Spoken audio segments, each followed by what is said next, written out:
Hello বন্ধুরা, তোমরা সবাই কেমন আছো? দোয়া করি সবাই ভালো থাকো। মেডিসিন হেল্পলাইন ইউটিউব চ্যানেল থেকে সবাইকে শুভেচ্ছা ও অভিনন্দন। ফুল ভিডিও দেখতে উপরের লিঙ্কে ক্লিক করে সাথেই থাকুন। টোমেফেন সিরাপ শুকনো কাশি এবং কফযুক্ত কাশি দ্রুত দূর করে ঠান্ডাজনিত সমস্যা এবং কাশি ভালো করার কার্যকরী ঔষধ। প্রতিটি 5 মিলি চিনি মুক্ত সিরাপে রয়েছে dextromethorphan hydrobromide BP 10 milligram. Dextromethorphan hydrobromide হল একটি কাশি দমনকারী যা মেডুলায় কাশি কেন্দ্রে কেন্দ্রীয় ক্রিয়া করে। যদিও কাঠামোগতভাবে মরফিনের সাথে সম্পর্কিত, এটির কোন বেদনানাশক বৈশিষ্ট্য নেই এবং সাধারণভাবে এটির সামান্য নিরাময়কারী কার্যকলাপ রয়েছে।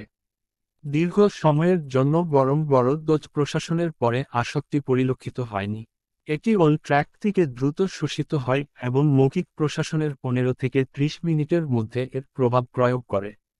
প্রচলিত ডোজ ফর্মের সাথে কর্মের সময়কাল প্রায় 3 থেকে 6 ঘন্টা। ডেক্সট্রোমেথরফান হাইড্রোব্রোমাইড লিভারে ব্যাপকভাবে বিপাকিত হয় এবং অপরিবর্তিত ডেক্সট্রোমেথরফান এবং ডেক্সট্রোফেন সহ ডিমিথাইলেটেড মেটাবোলাইট হিসাবে প্রস্রাবে নির্গত হয়, যার কিছু কাশি দমনকারী কার্যকলাপ রয়েছে। অভিভাবক এবং বিপাকীয় পদার্থের মূত্রত্যাগ 24 ঘন্টার মধ্যে খাওয়ার 50% পর্যন্ত হয়ে থাকে। প্রথম 6 ঘন্টার মধ্যে প্রায় 8% ডোজ প্রস্রাবে অপরিবর্তিতভাবে নির্গত হয়। ডেক্সট্রোমিথরফেন হাইড্রোব্রোমাইড নিম্নোক্ত উপসর্গে নির্দেশিত: দীর্ঘস্থায়ী শুষ্ক কাশি, আনপ্রোডাক্টিভ কাশি, তীব্র শুষ্ক কাশি যা স্বাভাবিক কাজ বা ঘুমে ব্যাঘাত ঘটায়। তারা চিহ্ন রেজিস্টার চিকিৎসকের পরামর্শ মোতাবেক ঔষধ সেবন করুন। মাত্রা ও সেবনবিধি: প্রাপ্তবয়স্ক এবং 12 বছরের বেশি বয়সী শিশু 15 থেকে 30 মিলিগ্রাম দিনে 3 থেকে 4 বার। দিনে 4 বার পর্যন্ত 60 মিলিগ্রাম বর্ধিত পার্শ্ব প্রতিক্রিয়া ছাড়াই ব্যবহার করা যায়। 6 থেকে 12 বছরের মধ্যে শিশু 5-15 মিলিগ্রাম প্রতিদিন 4 বার পর্যন্ত নির্দেশিত।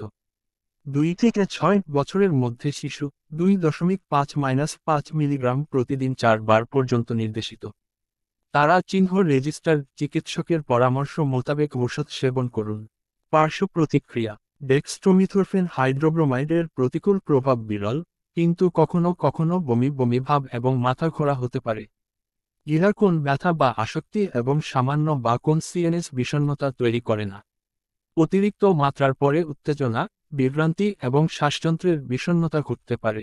স্বাস্থ্য ও ওষুধ নির্দেশিকামূলক সকল ভিডিও আপডেট পেতে সকল নোটিফিকেশন পেতে অবশ্যই পাশের বেল বাটনটি ক্লিক করে অল করে দিন।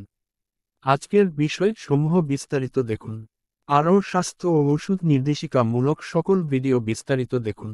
আমার ইউটিউব চ্যানেলটি আপনাদের সবার কাছে ভালো লেগে থাকলে তাহলে লাইক ও সাবস্ক্রাইবও করে বেল আইকনে ক্লিক করে সাথে থাকুন।